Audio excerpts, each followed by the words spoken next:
Hi everyone, let's make my favorite DIY coconut hair oil.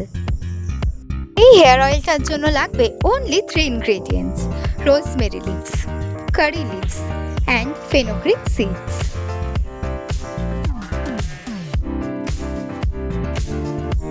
একটা লোহার কড়াই একটু গরম করে নিলাম।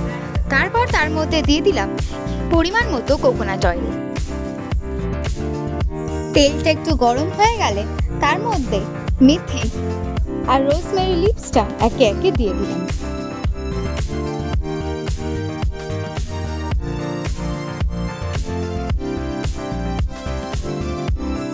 এরপর এর মধ্যে দিয়ে দিলাম কারি পাতা।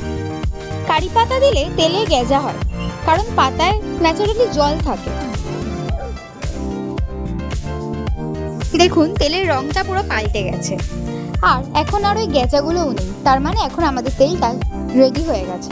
এবার গ্যাসটা বন্ধ করে দিতে হবে, আর ঠান্ডা হওয়ার জন্য কিছুক্ষণ এটাকে এরমভাবে ছেড়ে দিতে হবে। তেলটা রেডি হয়ে গেছে। এবার এটাকে একটা গ্লাস কন্টেনারে স্টোর করে নিতে হবে। Don't forget to like, subscribe and share my channel. Thank you.